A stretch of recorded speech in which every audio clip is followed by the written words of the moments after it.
जय माता की मित्रों। आज बात करते हैं गुरुदेव अगर आपके द्वादश स्थान में हो तो आपको किस तरह के फल प्राप्त हो सकते।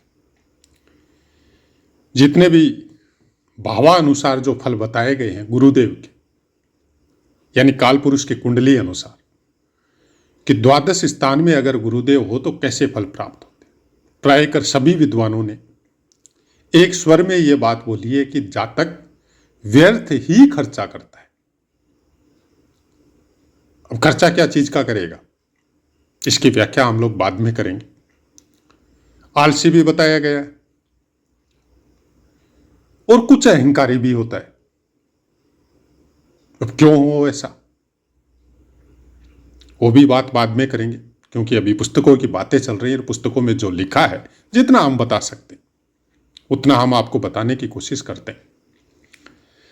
अब यहां पे गुरुदेव सिंह लगन की बातें हम लोगों की हो रही, तो गुरुदेव पंचमेश और अष्टमेश होते हैं। तो जब पंचमेश आपके द्वादश स्थान में हो तो कैसा फल प्राप्त होगा। तो यहां पे पुस्तक बोलती है कि पंचमेश अगर द्वादश स्थान में हो तो पुत्र सुख नहीं होता या पुत्रों से सुख नहीं होता। लेकिन साथ में यह भी बात लिखी कि अगर शुभ ग्रह हो और बलवान हो तो इससे अपोजिट होता है, यानी पुत्र सुख भी होता है और पुत्रों से भी सुख होता है। लेकिन अगर अष्टमेश द्वादश स्थान में हो, जातक दुखी होता है, कोई चीज का सुख उसको प्राप्त नहीं होता है।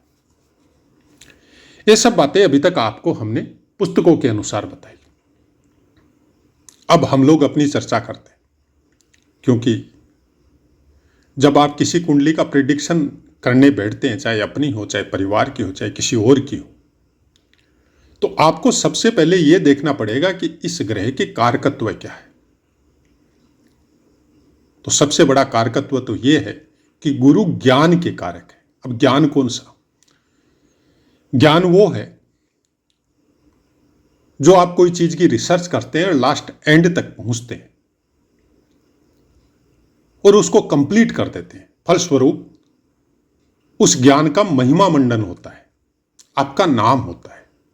एक पर्टिकुलर सेक्टर में किसी चीज की आपने रिसर्च की तो उस रिसर्च के ऊपर आपका नाम अंकित हो जाता है। ज्ञान वो भी है जो वेद पुराणों और शास्त्रों के अनुसार आप प्राप्त करते हैं, या फिर ज्ञान वो भी है कि आप किसी भी पंथ धर्म समाज में हो, उसके जो पुराण या शास्त्र लिखे गए हैं उसका अध्ययन करके आप कुछ प्राप्त करते हैं। लेकिन क्या बुद्धि का यहां पे उपयोग होता है? बुद्धि के बगैर ज्ञान नहीं है। ज्ञान के बगैर बुद्धि हो सकती है, क्योंकि बुद्धि वैसा सेक्टर है कि आपने इससे सीखा, उससे सीखा, पुस्तकों से सीखा और आपने अपने भौतिक जीवन में उसको यूज किया और भौतिक सुखों को प्राप्त किया। बुद्धि का केवल इतना सा काम है। ज्ञान वो है जो आपको सोचने पे यह मजबूर कर दे कि भौतिक सुख जो आपको प्राप्त हो रहे हैं क्या उसी के लिए आपका जन्म हुआ है, या कोई क्वेश्चन आपके सामने आ गया और बुद्धि उसके लिए अप्लीकेबल नहीं है, क्योंकि वो चीज आपने पुस्तकों में पढ़ी नहीं, आपने देखी नहीं, किसी से सुनी नहीं, तो उस क्वेश्चन का आंसर कैसे दे। तो वो ज्ञान जब अंदर में प्रकट होता है तो उसका आंसर भी आपके सामने प्रकट होता है। गुरु उस ज्ञान के कारक है। अंतर्भूत आपको बोला जाता है ना, 6 इंद्रिय सक्रिय हो गए इंसान की, उसको सपने में दर्शन होता है। जैसे बोला जाता है ना कि कितना करोड़ नाम जप या मंत्र जप का जब आपने अनुष्ठान पूरा कर लिया तो मंत्र जागृत हो जाता है। जागृत कैसे होता है? आप किसी मंत्र का या किसी नाम का निरंतर जब जाप करते हैं तो आपके शरीर में जो चक्र है वो एक्टिव होते हैं, और एक्टिव होते होते वो मंत्र जो है, चाहे राम हो, कृष्ण हो, राधा हो, या कोई मंत्र जो वैदिक मंत्र जो होते हैं वो हो, या और भी किसी धर्म या पंथ समाज के कोई मंत्र हो, जब निरंतर उसका जाप करते हैं तो आपके शरीर के हर रोमकूप से, हर चक्र से ध्वनि निकलनी चालू होती है। और वो ध्वनि जब आकाश तत्व में विलीन होती है, आकाश तत्व का कारक गुरु है, जब वो ध्वनि आकाश में जाती है, ब्रह्मांड में जाती है, तो आकाशीय कणों को इकट्ठा करती है। ऐसा तो है नहीं कि किसी भी मंत्र का, जो वैदिक मंत्र है या कोई भी धर्म समाज या पंथ के मंत्र है, आप पहले आदमी नहीं है कि आपने उसका निरंतर जाप किया है। आपके पहले बहुतों ने किया है। क्योंकि जो भी मंत्र या जो जप, नाम जप है, जो आज हम लोगों को सुनने को मिलता है, वो हम लोगों से पहले बहुत कालों में बहुत से ऋषि मुनि संत महात्माओं ने उसका जाप किया है। और उसकी शक्ति ब्रह्मांड में अभी तक विद्यमान है। और जब तक ये पृथ्वी या ये ब्रह्मांड रहेगा तब तक वो विद्यमान रहेगी। अब वो इन आंखों से नजर नहीं आती।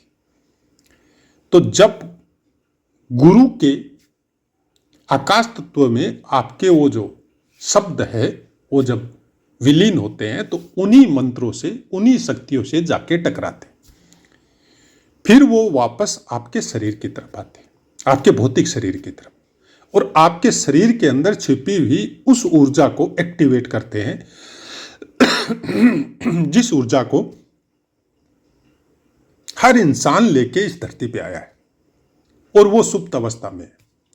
ये साइंस भी मानता है कि आपके शरीर का आपने पूरे जीवन में मैक्सिमम 1 या 2% यूज करते हैं, बाकी 90 या 95 या 98% जिसकी जितनी क्षमता है उतना वो उसको एक्टिव करता है, बाकी सुप्त अवस्था में रहता है। मरता है तब तक वो सुप्त अवस्था में ही रहता है। तो क्या ये साइंस का विज्ञान उस चीज को पकड़ सकता है कि वो जो 95 या 90 या 98% जो सुप्त अवस्था का दिमाग है वो जागृत कैसे होगा? या साइंस के पास ऐसा कुछ है जिसके द्वारा वो उसको जागृत कर सके? नहीं, साइंस ने ऐसा कुछ नहीं खोजा है अभी तक। लेकिन हम लोगों के ऋषि मुनियों ने बहुत पहले खोज लिया था। चक्रवेदन परंपरा उसी समय से शुरू है। आज हम लोग लिखित में देखते हैं, लेकिन उसको पूरा करना बहुत मुश्किल है। आप अगर वीडियो देख के या किसी पुस्तक को पढ़ के आप अगर बिना कोई गाइड के, समर्थ गुरु के अगर उस लाइन में जाएंगे तो या तो ये निश्चय है या तो आप पागल हो जाएंगे या आपके चक्र उल्टे पुल्टे डिस्टर्ब हो जाएंगे और कोई न कोई रोग लेके आप शरीर में अब बैठ जाएंगे। ये हम किसी से सुनी हुई या कोई बताई हुई बात नहीं कर रहे हैं, ये एक्सपीरियंस के द्वारा कर रहे हैं। तो चक्र जागरण वाली जो चीज है, जो पुस्तकों के द्वारा या सोशल मीडिया के द्वारा जो आपको प्राप्त हो रही है, उससे दूर रहिए। साफ और सीमित शब्दों में बता रहे हैं ये बात, क्योंकि जब भी इस लाइन में आप जाएंगे तो कुछ न कुछ डिस्टर्बेंस आपकी लाइफ में कंफर्म आना है। अब ये एक अलग बात है कि आपके ऊपर कोई पूरा प्रारब्ध, बृहस्पति गुरुदेव की अच्छी दृष्टि है, अच्छे स्थानों पे विद्यमान है, खासकर मोक्ष त्रिकोण में विद्यमान है, जैसे हम बताए 12वां स्थान, चतुर्थ स्थान और अष्टम स्थान।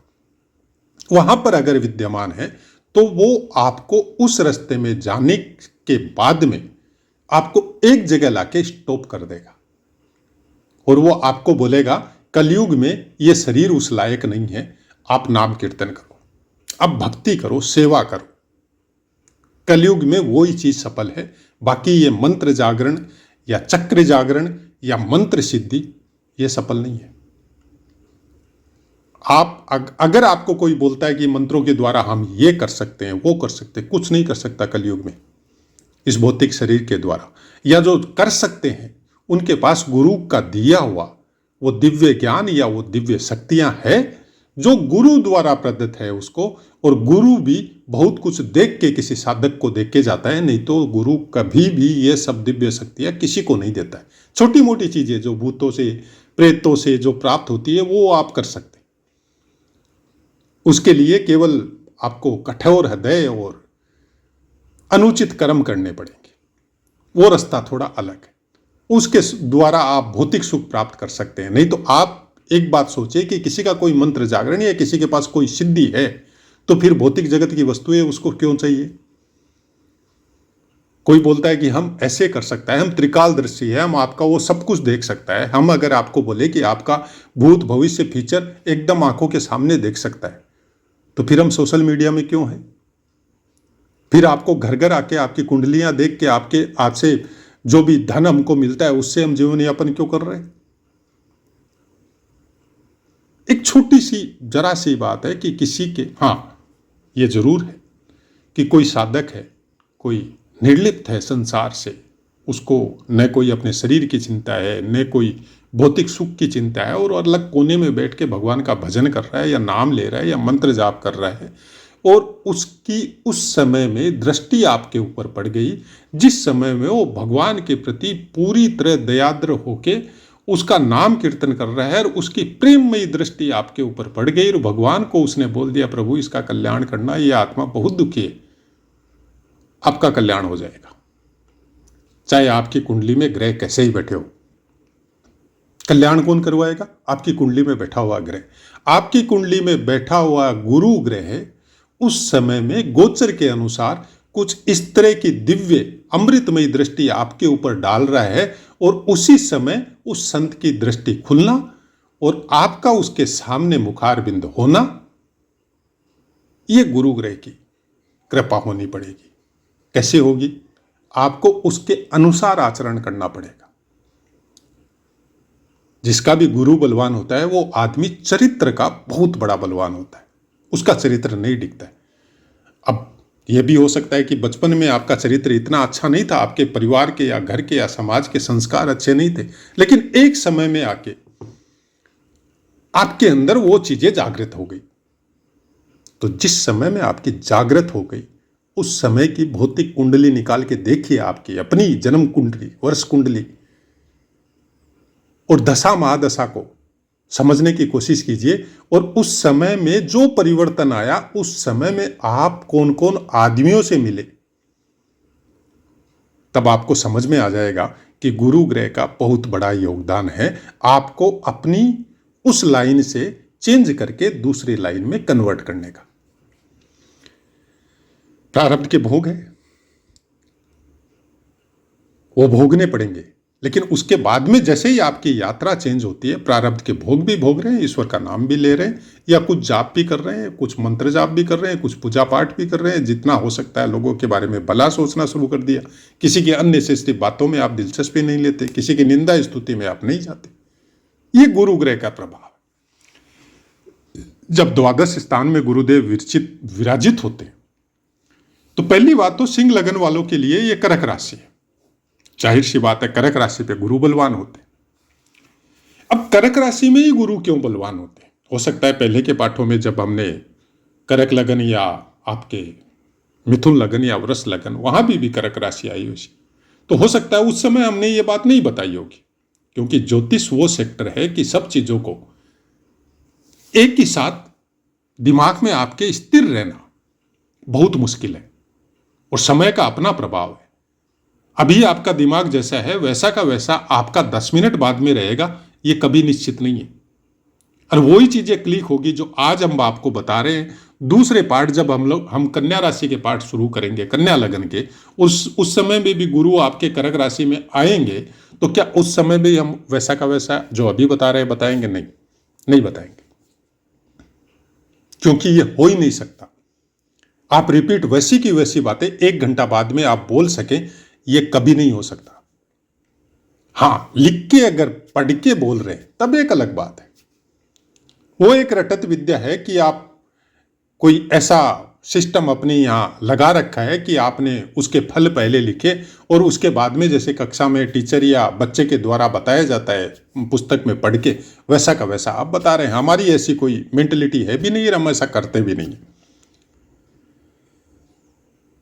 कर्क राशि का मतलब है जल तत्व है, और जल तत्व में जब आकाश तत्व बैठता है तो जल तत्व प्राय कर बोला जाता है कि जल तत्व का जो भी इंसान होता है वो भावुक होता है, और भावुकता खुद का नुकसान करती है। भावुक इंसान का हर कोई फायदा उठाता है, और भावुक इंसान जो भी बात करेगा आपसे, जिसके लिए भी बात करेगा, सपोज वो किसी नेता की, किसी महापुरुष की, किसी स्कूल में किसी पार्ट की, उसको लेसन मिला है और उसकी वो बात कर रहा है आपके पास, तो वो भूल जाएगा कि वो एक डिफरेंट पर्सन है और जिसकी वो बात कर रहे हैं वो उसका लेसन है। वहां पे वो उसका काम है केवल उसके विषय में चर्चा करना, वो भूल जाएगा। वो उस लेसन में कुछ इस तरह से खो जाएगा कि उसको लगेगा कि वो खुद ही वो पार्ट है। इसलिए कर्क लगन वाले या कर्क राशि वाले एक्टिंग के लाइन में, कलाकारी की लाइन में, पेंटिंग की लाइन में बहुत ज्यादा सक्सेस होते हैं। आपने देखे होंगे जितने भी हीरो हीरोइन है उनमें मोस्ट प्रोबेबली कर्क राशि का विशेष प्रभाव रहता है, चंद्रमा का विशेष प्रभाव रहता है। उनको कोई भी पार्ट दिया जाता है, उस पार्ट में वो इस तरह से घुल मिल जाते हैं, उनको पता ही नहीं चलता कि वो अलग है और वो पार्ट अलग है। तो कर्क राशि सात्विक राशि, सत्य के नजदीक वाली राशि। जब ये भगवान की भक्ति करते हैं तो ये भूल जाते हैं कि इनका शरीर भौतिक है और भगवान अलग ऊर्जा है, ये भूल जाते हैं।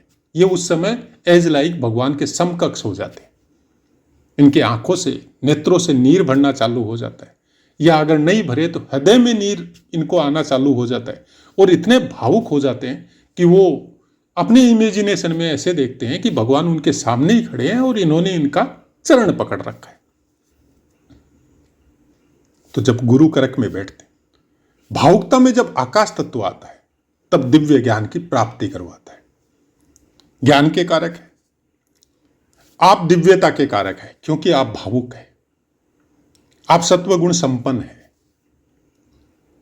और जब कर्क राशि में गुरु बैठते हैं तो फिर वो दिव्य ज्ञान की तरफ लेके जाते हैं, वो प्रभु के ईश्वर की भक्ति की तरफ लेके जाते हैं।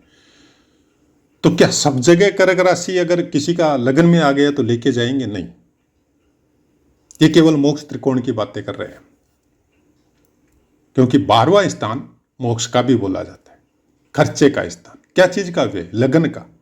लगन का मतलब आपके मस्तिष्क का, आपके शरीर का, आपकी होल बॉडी का।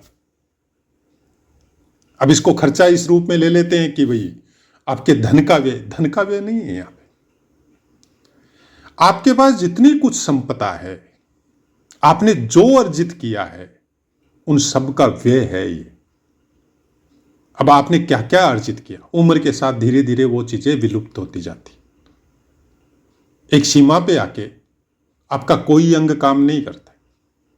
आपका बैंक बैलेंस करोड़ों हो सकता है, लेकिन आपके अंदर इतनी भी शक्ति नहीं रहती है कि आप चेक पे साइन कर सके, क्योंकि हाथ इस तरह से पल्पिकेशन करता है कि वो साइन भी ठीक से नहीं होती है, चेक डिसऑनर हो जाता है क्योंकि साइन मैच नहीं हो रहा है।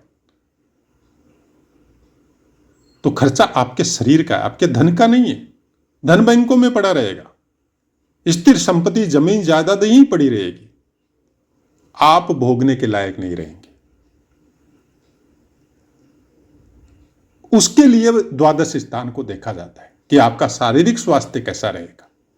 द्वादश स्थान में अगर शुभ ग्रह बैठा हुआ है, गुरु बैठा हुआ है, उच्च राशि में बैठा हुआ है, तो अपने दोनों मोक्ष त्रिकोणों में बैठेगा, अमृत में दृष्टि डालेगा, अष्टम पे भी डालेगा, चतुर्थ पे भी डालेगा। क्या करेगा?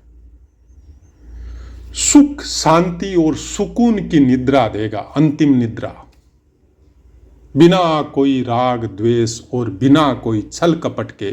आप अपनी आत्मा को इस शरीर से भगवान की भक्ति करते हुए निकालेंगे,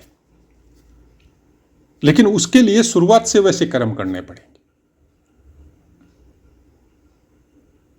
क्योंकि द्वादश स्थान फिर विदेशों के लिए भी देखा जाता है। विपरीत राजयोग को भी दर्शाता है। अष्टमेश है, संघर्ष के बाद में आपको अपने जन्म स्थान से बहुत दूर आपकी बहुत उन्नति करवाता है। अथाह धन संपत्ति के मालिक होते हैं, कई बड़े बड़े घर बनवाते हैं। लेकिन जब जाते हैं, अगर उस समय आपकी दृष्टि खुली तो गुरु का फल जो इस जन्म में आपको मिलने वाला था वो नहीं मिलेगा। हमारा कुछ देखने का तरीका ऐसा ही है। क्या ऐसा तरीका शुरू से था? नहीं था। शुरू से हम भी ज्योतिष को उसी भौतिक दृष्टि से ही देखते थे, लेकिन जैसे जैसे एक्सपीरियंस बढ़ता गया या माँ भगवती की कृपा होती गई, हमने इस चीज को, ग्रहों को ऐसे ही समझा है कि आप कितना भी एक्यूरेट, एक समय ऐसा भी था कि एक टाइम निकालते थे, 15-15, 20-20 दिन तक एक जगह पैक हो जाते थे, और ऐसी लालसा रहती थी कि ये काम को जल्दी खत्म करके उसी में वापस जाएं, और एक्यूरेट टाइम निकाल लिए कि इस टाइम पे ये आदमी को ये होना चाहिए, अगर ये नहीं करता है तो इस चीज से इसका बचाव हो जाएगा। लेकिन कुछ नहीं होता है। आपकी ऐसी परिस्थिति बनती है कि उस समय में आपको वो ही करना पड़ता है जो प्रारब्ध बता रहा है। आप बच ही नहीं सकते उससे। पूरा दिमाग आपका कुंद हो जाता है, जो लिखा हुआ सब भूल जाते हैं और उस समय में वहीं पे जाते हैं जहां आपको जाना है। तो फिर इतनी रेमेडी, ग्रहों के मंत्र जाप, हवन यज्ञ, उसका कोई असर नहीं होता है। कौन बोला नहीं होता? होता है। आप ईश्वर के या ईश्वर के समकक्ष जो उनके दूत हैं, ग्रह या देवता, उनका जब मंत्र जाप करते हैं, उनकी जब भक्ति करते हैं, तो उससे संबंधित उस ग्रह की शांति के अनुसार आपको वो ऊर्जा आपको प्राप्त होती है, जिससे उस प्रारब्ध को भोगने में आपके शरीर को हेल्प मिलती है। कि एक दुख आया, शारीरिक कोई पीड़ा हुई या मानसिक कोई पीड़ा हुई, और आपके पास वो ऊर्जा नहीं है भोगने वाली, तो आपके साथ साथ आपका पूरा परिवार भोगता है। क्योंकि आप दुख भोगने के अभ्यस्त नहीं है, तो आप चिल्लाते हैं, रोते हैं, गालियां निकालते हैं, घर छोड़ के चले जाते हैं, किसी के साथ मारपीट करते हैं और कई कुकर्म कर जाते हैं। लेकिन अगर है, चाहे वो रेमेडी के द्वारा आपने कोई मंत्र जाप किया या करवाया, आपने कोई दान दक्षिणा दी या आपसे दिलवाई गई आपके अपनों के द्वारा, तो उससे कुछ शक्ति आपको मिली। तो जिस समय पीड़ा आई वो आई, और भोगने की शक्ति भी आपको साथ साथ मिली। लेकिन कोई अगर ये बोले कि ये करने के बाद में ये आपको दुख नहीं मिलेगा, ये आपको पीड़ा नहीं आएगी, तो ये तो लिख के रख लीजिए, कोई नहीं काट सकता। जब साधु संतों की पीड़ा ग्रहों के द्वारा जब उनको प्राप्त हुई, उन्होंने नहीं काटी, जबकि उनके पास शक्ति थी, उन्होंने नहीं काटी, तो आप और हम तो समय चक्र को चेंज नहीं कर सकते। इतनी शक्ति किसी के पास नहीं है कलयुग में, और सतयुग में भी नहीं थी। शक्ति होते हुए भी वो भी समय के साथ छेड़छाड़ कभी नहीं करते थे, क्योंकि उनको पता है कि इसको थोड़ा सा भी इधर उधर किया तो पूरे ब्रह्मांड में हलचल हो जाएगी। ये सब कुछ गुरुत्वाकर्षण नियमों के ऊपर आधारित है, जो जिस समय जैसा बीज होता है उसी के अनुसार उसको वैसा फल, आज नहीं कल, इस जन्म में नहीं अगले जन्म में। क्योंकि जो प्रारब्ध आज आप भोग रहे हैं, कोई जरूरी नहीं है इस जन्म में आपने किया है, वो कई जन्मों का आपका फिक्स बैंक बैलेंस है, उससे कुछ अंश ब्याज स्वरूप आप इस जन्म में भोग रहे हैं। अब आपको अपने आप को उस काबिल बनाना है कि जो बचा हुआ है वो भी इसी जन्म में भोग ले। तो वो शक्ति कहां से मिलेगी? गुरु से और सूर्य से। और सबसे बड़ी बात, चतुर्थ, अष्टम और द्वादश स्थान में अगर गुरु विराजित है, तो वो भरपूर मात्रा में इस चीज की शक्ति आपको, इस चीज की ऊर्जा आपको प्राप्त करवाता है, आपको आध्यात्मिक बनाता है, आपको मोक्ष की तरफ अग्रसर करता है, बशर्ते उस चीज को आप समय से पहले समझ जाए। तो आशा है मित्रों, पाठ समझ में आया होगा। अब अपनी वाणी को विराम देते हैं, आपसे आज्ञा लेते हैं। जय माता।